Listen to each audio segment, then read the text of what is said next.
I'm Ernie Conover, and today we're going to talk about carving bowls. If you're going to carve a bowl, you have to think a lot about the shape. An open design such as this won't show off carving very well because you would have to be too low for the viewer to really see the carving well.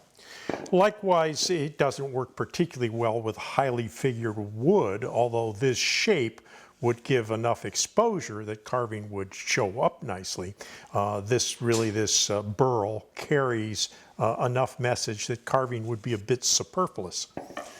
So good forms to carve are sort of lotus blossom closed forms like this, where we have all this area on which we can put sort of an S curve carving like that, and have it really show off to the viewer no matter what height they are, from sitting down at the table to standing directly above it.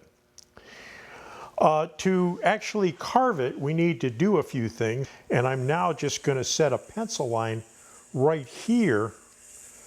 That's sort of where I'm going to start my carving, and then I like to put a pencil line about here that sort of tells me when I'm halfway and can allow me to line up my S curves where I need to. You can also use the lathe's indexing at this point to draw some lines on the bowl.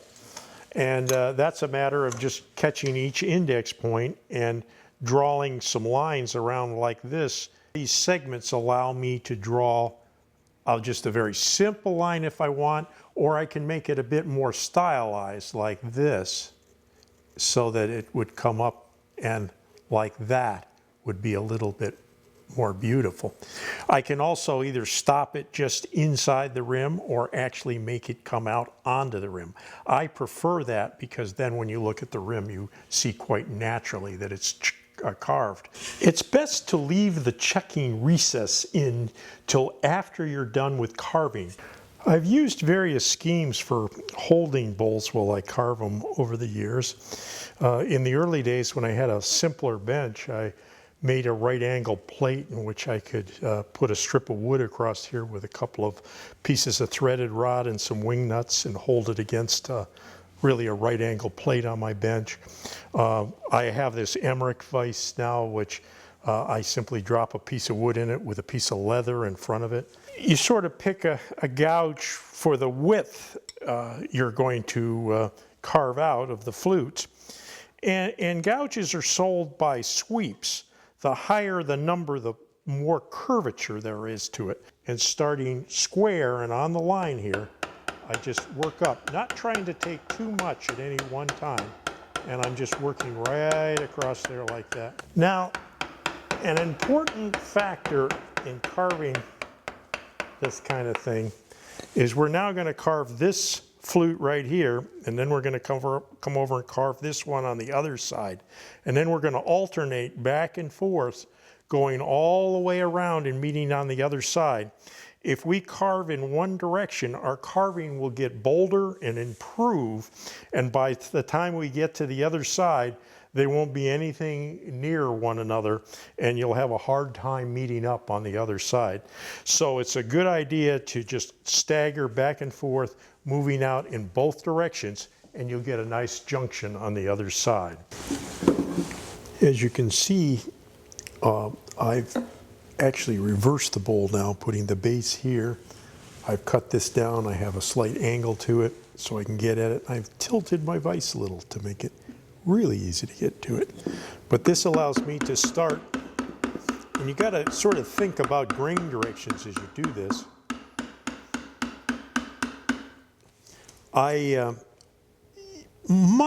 carve the same directions as I would turn with a lathe, that is from lesser to greater diameter. So I'm going to sort of meet in this area.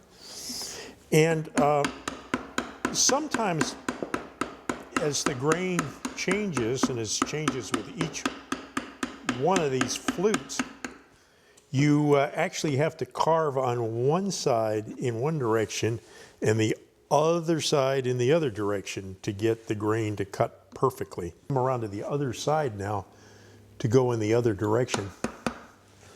Straighten my vise just a little.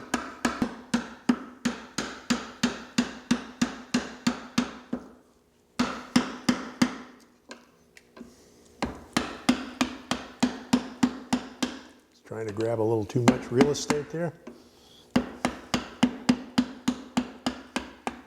And now I'll come through and hand push.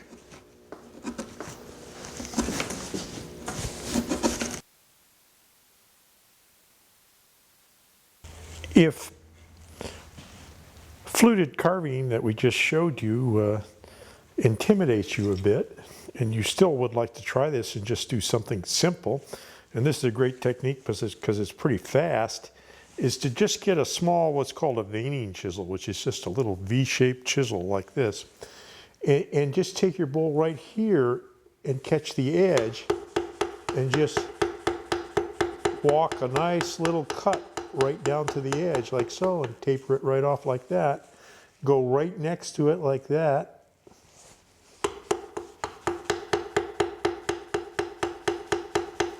And this technique is kind of cool because it works pretty well with a steeper wall that flares more, as we have here.